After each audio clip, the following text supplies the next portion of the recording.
Halo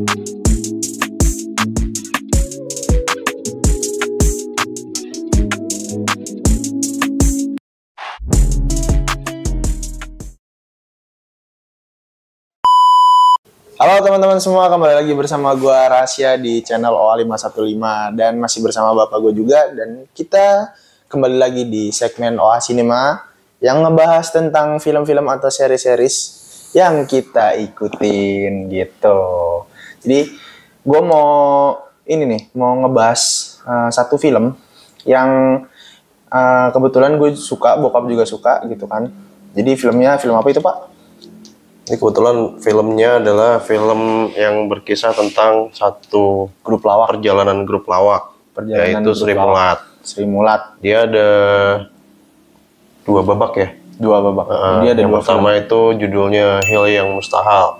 Hil Yang Mustahil. Itu tahun 2022. 2022. Terus kemudian yang kedua itu babak 2 itu Hidup Memang Komedi. Hidup Memang itu Komedi. Tahun 2023. 2023. Gitu. Bulan apa waktu itu ya? Lupa deh aku. 2023. Rilisnya mah November. Ya? Gitu. Oke. Jadi itu dia filmnya. Film Sri Mulat ada 2 film gitu kan jadinya. Tapi dia masih satu istilahnya? Nyambung lah ya. Film pertama, film keduanya nyambung. Makanya dibilang babak pertama, babak kedua kan gitu. Gitu. Ya. Sebenarnya kamu tahu Sri Mulat gak sih? Tahu. Ya ini buat yang belum tahu ya, buat yang belum tahu Sri Mulat. Jadi Sri Mulat ini dia tuh adalah salah satu grup lawak di Indonesia yang berasal dari Solo, Jawa Tengah gitu. Dia tuh ada tuh tahun berapa ya pertama kali? 1950. Oh iya. Sesuai Oh iya sih. 1950. Jadi dia tuh dibentuk tahun 1950. Jadi yang ngebentuk itu namanya Pak Teguh ya. Jadi yang ngebentuk itu namanya Pak Teguh Slamet Raharjo gitu. Terus nama Sri Mulat sendiri itu kalau nggak salah diambil dari nama istrinya ya. Istrinya yang pertama. Gitu. Apa namanya? Namanya Raden Ayu Sri Mulat. Gitu. Oke, jadi Sri Mulat ini dia juga istilahnya besar di Indonesia tuh, di televisi Indonesia tahun 80-an ya kalau nggak salah. 70-an 80-an. Karena dia tuh awalnya tuh manggung dari pentas ke pentas. Jadi dari panggung istilahnya live kan gitu. Kayak teater gitu lah. Kayak teater. Jadi ngetopnya di sana tuh justru dari panggung ke panggung. Gitu. Oke, balik lagi ke filmnya yang tadi. Nah, jadi sinopsisnya ini, sebenarnya sinopsis film yang pertama sama yang kedua tuh sama aja ya? Sama, nyambung. Jadi kan dia, filmnya nyeritain tentang perjalanannya Sri Mulat ini yang datang ke Jakarta gitu kan. Datang ke Jakarta terus dia mau sukses di TV gitu, katanya gitu. Bahwa saking terkenalnya mereka itu dari panggung ke panggung, mereka diundang ke Jakarta untuk tampil live di depan presiden pada waktu itu. Di depan Presiden Soeharto. Soeharto gitu. Ya waktu itu ya kan. Gitu. Iya. Nah, terus kemudian sampai berikutnya mereka tampil di layar kaca. Iya, maksudnya di layar kaca itu mereka ditawarin untuk tampil di TV acara mingguan nih. Ya, acara mingguan atau bulanan ya, mingguan itu. Nah itu mulai deh mereka ikut rekaman di waktu itu TVRI aja ya. Di TVRI ya, karena cuma TVRI itu doang kan adanya. Gitu. Jadi itu sampai mereka bisa menaklukkan ibu kota kan ceritanya begitu. Menguasai ibu kota dengan komedi. Bukan menguasai dunia nih. Menguasai Cuma ibu memang kota. Mulai orang anak-anak milenial dan Gen Z ini mungkin ngerti nggak kan gitu. Bukan cuma tahu tapi ngerti nggak kan gitu. Karena ini kan latar belakangnya memang karena kebanyakan orang Jawa ya. Semuanya kan emang orang Jawa. Jadi latar belakangnya memang diambil dari perjuangan-perjuangan hidup orang-orang kecil ini yang mencoba berkesenian gitu. Kan dulu kan namanya seniman itu kan nggak cuma penyanyi tapi juga ada pelawak, pemain film. Nah ini gimana sih perjuangannya orang-orang kecil ini lewat komedi kan? Ya. Oke, balik lagi ke filmnya nih. Film Sri Mulat hal yang mustahil dan hidup memang komedi. Jadi dia di film ini itu ada beberapa pemeran yang meranin sebagai apa sih namanya? Masing-masing pemain-pemain Sri Mulat. pemain-pemain Sri Mulat gitu. Jadi yang pertama itu tokoh utamanya itu ya ini sebenarnya jadi tokoh utama ya, jadi center utamanya ya si. Iya, jadi ada dua plot ada dua pokok cerita. Yang pertama adalah Sri Mulatnya sendiri.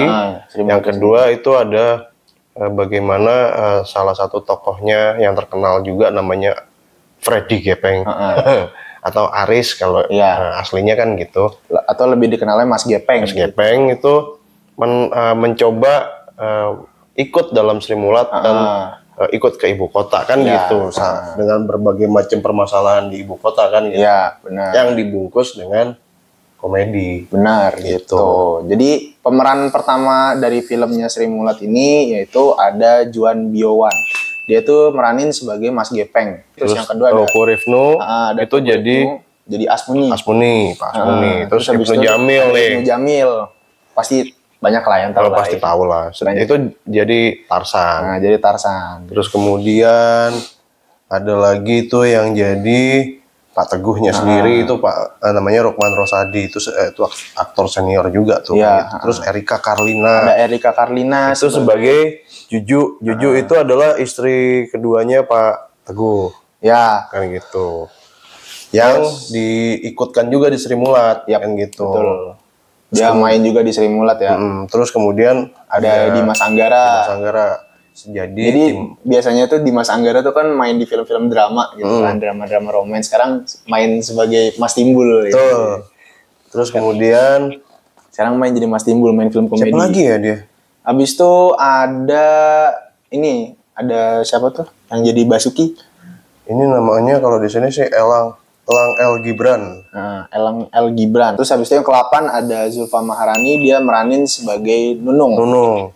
Gitu. Terus ada Eric Estrada, dia jadi Kabul. Jadi Kabul atau Tesi. Mas Tesi gitu. Terus kemudian ada ini yang nggak banyak orang tahu juga, Naima Al Jufri, itu dia berperan sebagai Rohana. Gitu. Rohana itu juga salah satu tokoh Sri Mulat juga. Yap, betul. Terus ada yang ke-11 ada Morgan Oey, dia tuh ini kan member Smash dulunya. Oh, member Smash ya. Terus habis itu dia meranin Morgan Oey. Iya, terus habis itu dia meranin sebagai Paul ya. Sebagai Paul itu yang spesialis horor-horor Dracula gitu, yang kocak-kocak gitu. Nah, habis itu yang ke-12 ada Indah Permatasari. Dia meranin sebagai Royani. Jadi dia di kisahnya tuh kayak anak asli Jakarta gitu. Iya. Jadi, ini ada tokohnya juga yang mungkin entah ya ini diambil dari kisah nyatanya bener atau enggak. Ini ada Rano Karno jadi Babe Makmur nih, sebagai pemilik dari kontrakan. Pemilik kontrakan gitu. Masih banyak lagi tokoh-tokohnya lain yang istilahnya bukan cameo ya, pemeran pembantu ya. Iya, jadi pemeran pembantu atau yang jadi cameo juga ada. Cameo, pemeran termasuk Pak Kabulnya sendiri itu atau Tesi yang nongol hadir pada di film keduanya. Terus habis itu ada Nunung, nongol juga. Ada siapa tuh? Kadir. Ada Kadir. Dia nongol terakhir tapi. Dan ada juga komika ya. Ada juga komika, ada beberapa komika kayak ada Arif Didu, terus habis itu juga ada siapa tuh Fajar Nugra. Habis itu ada siapa lagi ya? Aku nggak begitu tahu soalnya.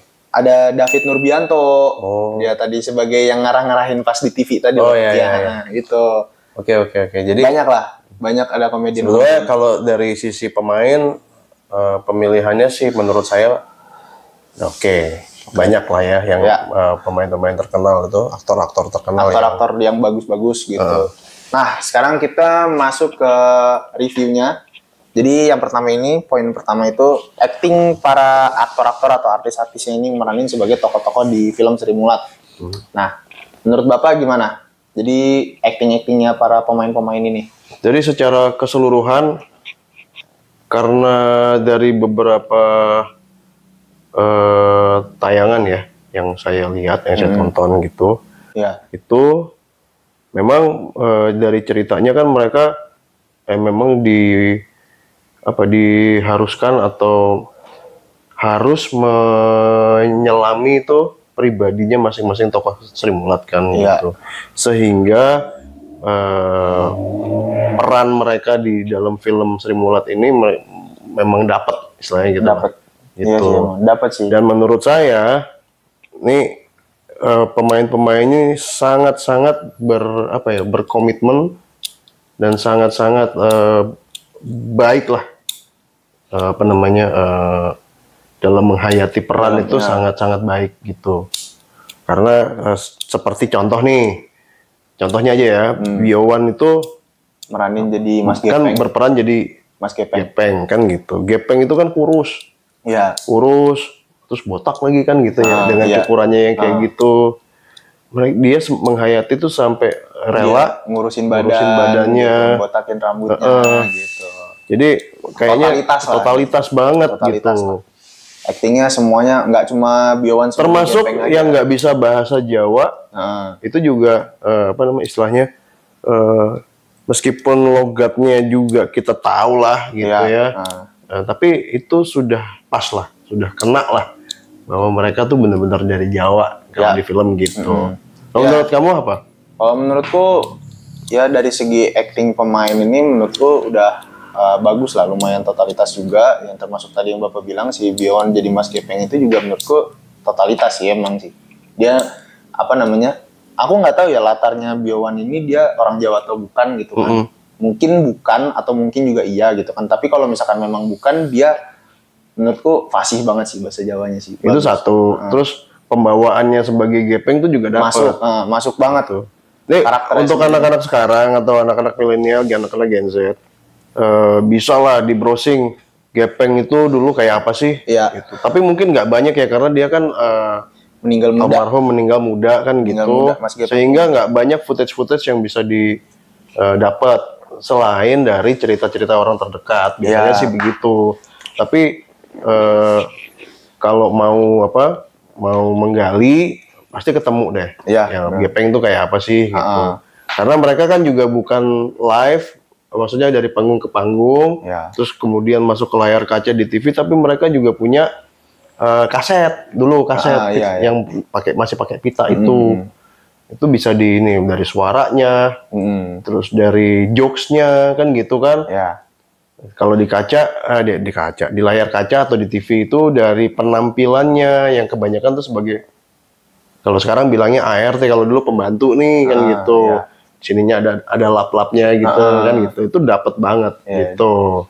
Emang nggak cuma si Biowan aja, tapi aktor-aktor lainnya juga sebagai tokoh-tokoh Sri Mulat itu juga menurutku totalitas semua sih. Kayak Ibnu Jamil, dia meranin sebagai Tarsan dari gimmick mukanya, giginya, terus gitu.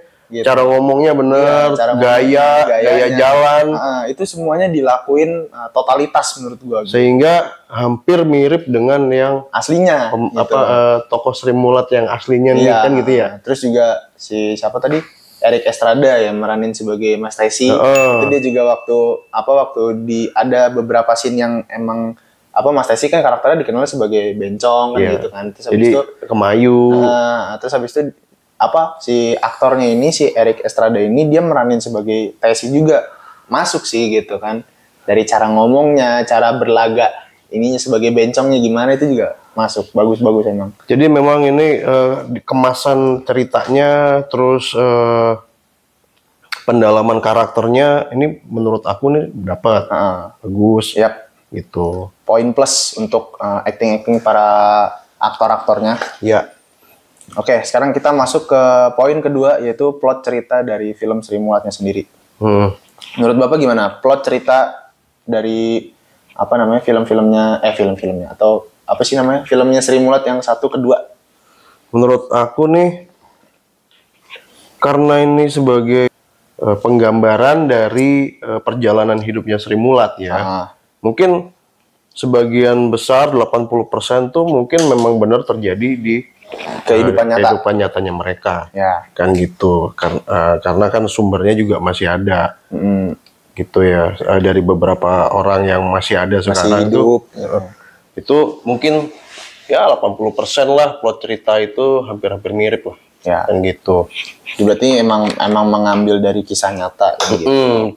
Mulai dari panggung ke panggungnya, terus mulai dari peran masing-masing orangnya itu kayak misalkan kenapa kok tak ada Tarsan. Tarsan tuh nama aslinya kan namanya kalau nggak salah Toto Muryadi tuh kan gitu. Tapi ternyata di panggung itu dia sering berperan jadi Tarsan. Mungkin waktu itu sosok yang legend ya. Tarsan kan dulu kan juga di kemarin juga yang kan gitu. Iya, dengan gayanya yang Jawa itu kan gitu. Terus kemudian ada siapa lagi ya? Basuki yang kalau saya bilang itu juga termasuk komedian atau pelawak yang memang lucu dengan segala aktingnya gitu. Misalkan salah ngomong kan gitu kan ya, dipelesetin gitu, atau misalkan pura-pura tidur tapi padahal ngeliat kan gitu. Itu kan kocak-kocak tuh. Emang tipikal komedian zaman dulu. Gitu. Jokes-jokesnya begitu semua. Gitu. Nah, kebetulan waktu Sri Mulat ngetop juga aku belum lahir kan gitu. Waktu udah ngetop itu aku juga belum lahir. Tapi kan banyak nih berlanjut nih cerita bagaimana si pemeran itu personilnya Sri Mulat berganti-ganti dan lain-lain. Mungkin sebagian masih ada yang tersisa sampai sekarang kan, kayak Tesi atau Kabul tuh, Nunung. Terus kemudian Kadir masih ada, Tarsan masih ada kan. Makanya aku bilang ini sebenarnya dari plot cerita itu kayaknya ya kalau menurut aku itu sudah memang 80% benar. Kan gitu, 80% benar dan menarik sekali untuk diceritain. Bagaimana mereka manggung di Solo. Gimana perjalanannya Sri Mulat. Terus kemudian dapat undangan ke ibu kota, mereka berangkat dan harus ngontrak di Jakarta. Kan gitu kan, terus dengan segala itu adalah penggambaran cerita perjalanannya Sri Mulat gitu, gimana dia bisa jadi sukses kan, sampai datang ke TVRI gitu. Yang dengan gaya-gaya noraknya kan gitu kan. Semuanya itu dibungkus dengan komedi yang menurut aku sekarang tuh udah mungkin nggak banyak orang ngerti gitu. Apalagi bahasa Jawa yang kebanyakan orang mungkin nggak relate gitu, atau nggak tahu lah gitu. Kalau nggak lahir di Jawa, nggak besar di Jawa, mungkin nggak bakal ngerti. Jadi kalau bukan orang Jawa, nggak lahir di Jawa, terus kemudian nggak gede tidak dididik secara dikasih pengetahuan tentang bahasa Jawa, kebudayaan, terus kemudian perilakunya Jawa tuh ya mungkin nggak relate gitu. Tapi kita relate loh. Tapi kita relate karena emang kita kan emang emang dibesarkan oleh orang Jawa gitu kan. Terus juga kita juga aku ya gitu, gua kan emang sempat sekolah di Jawa Timur, jadi emang bapaknya orang Jawa, kakeknya orang Jawa gitu. Tapi mungkin kalau misalkan aku nggak tinggal di Kediri waktu itu, mungkin aku nggak bakal ngerti bahasa Jawa gitu. Iya, makanya kan kembali lagi ke film ini, kenapa kamu bisa relate jadi anak, kamu tuh anak apa? Gen Z, misalkan gitu. Ya karena kamu ada di dalam lingkungan yang punya budaya Jawa kan gitu. Tapi terlepas dari itu, secara plot cerita dari awal sampai akhir menurut aku nih itu sudah banyak memberi penggambaran tentang perjalanan Sri Mulat. Termasuk ada drama-dramanya. Ada drama-dramanya. Terus ada bagaimana mereka belajar sukses kan gitu ya. Terus juga ada bagian mereka belajar bahasa Indonesia. Betul, karena mostly atau sebagian besar itu nggak bisa bahasa Indonesia, tidak fasih atau tidak lancar berbahasa Indonesia karena memang tampilnya waktu itu di Jawa. Kan itu yang penontonnya sebagian Jawa. Nah ini kan kalau datang ke Jakarta berarti harus kan bisa bahasa Indonesia secara universal gitu. Secara nasional ditonton nih di TV kan gitu. Karena itu mereka belajar bahasa Indonesia gitu. Oke, masuk ke poin ketiga, yaitu dari segi pengambilan gambar, dari segi pengambilan pengambilan videonya gitu kan. Menurut kamu gimana? Kalau menurut aku sih bagus gitu. Oke. Karena apa?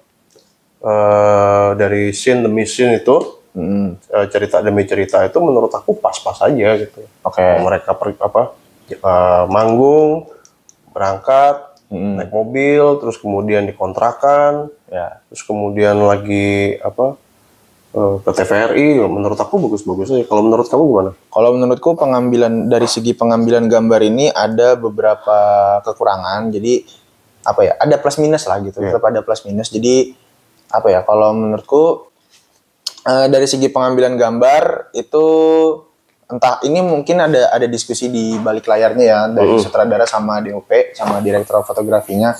Itu mereka gimana caranya pengambilan gambar ini masuk sama adegan yang lagi dilakuin.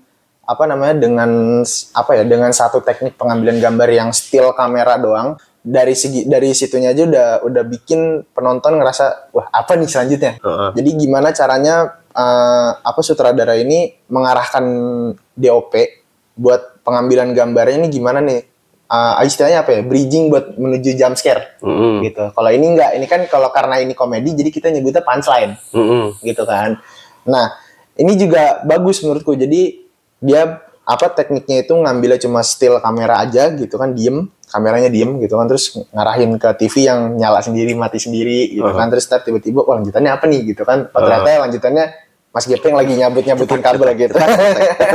Itu juga menurutku bagus pengambilan gambarnya di situ. Kalau menurutku ada beberapa kekurangan pengambilan gambar ini. Ada satu scene itu yang dimana pengambilan gambar ini kurang dramatis atau kurang masuk sama skripnya atau sama scene-nya gitu. Tapi sebelum itu kita disclaimer ya, ini pendapat pribadi loh. Ini pendapat pribadi ya gitu. Bukan orang yang ahli loh. Gitu. Ini subjektif ya teman-teman, dan ini juga berdasarkan sama knowledge kita, gitu. Pengamatan kita, terus sama knowledge. Dan untuk gambar-gambarnya sebenarnya untuk menampilkan Jakarta pada saat itu, itu udah cukup oke. Jadi ngesetnya tuh udah lumayan kan gitu ya. Dari segi gradingan colornya, terus habis itu juga setup suasananya kayak orang pakai outfit apa, terus mobilnya mobil apa gitu, terus dengan ada beca, tipe bangunan rumahnya seperti apa, itu udah masuk banget gitu.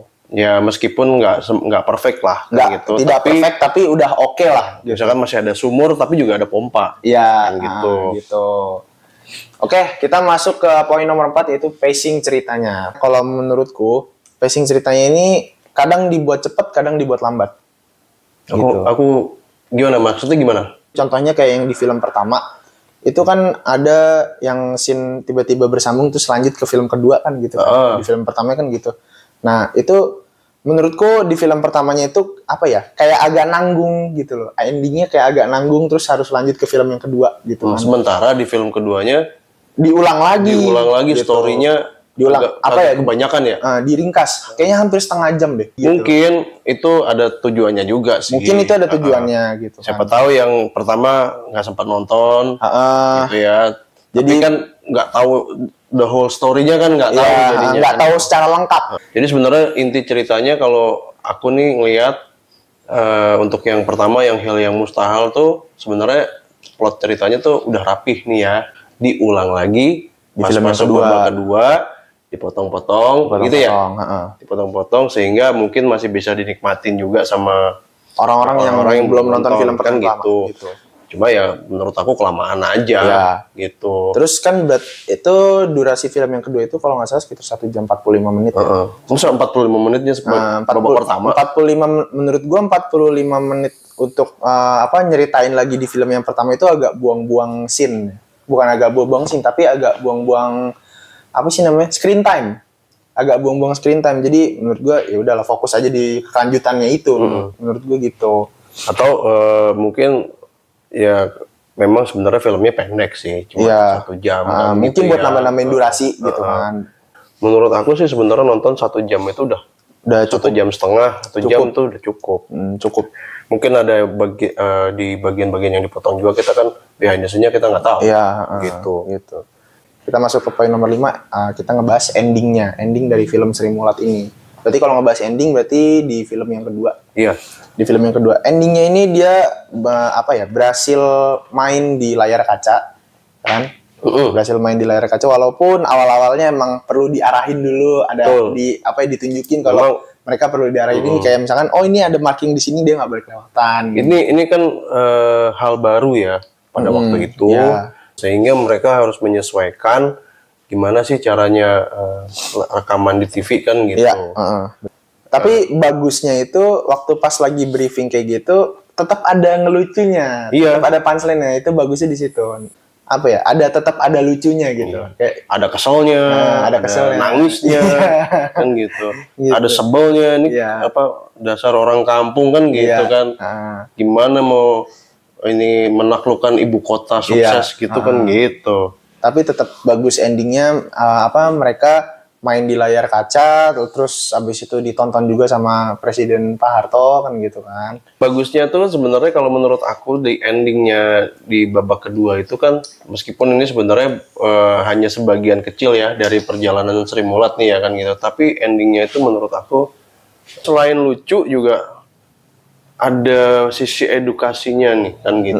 Kalau menurut aku nih ya, ada sisi edukasinya. Meskipun nggak semua orang sukses itu berjalan mulus-mulus baik-baik aja, ya tapi kan setiap perjalanan hidup itu kan bisa jadi pembelajaran. Nah, ada artinya gitu. Ini kita mau tahu sebenarnya nih cukup nggak kan gitu. Kalau menurut aku sampai pada saat mereka sukses bisa manggung di TV itu atau di TVRI itu atau bisa rekaman, itu sebenarnya udah cukup sih.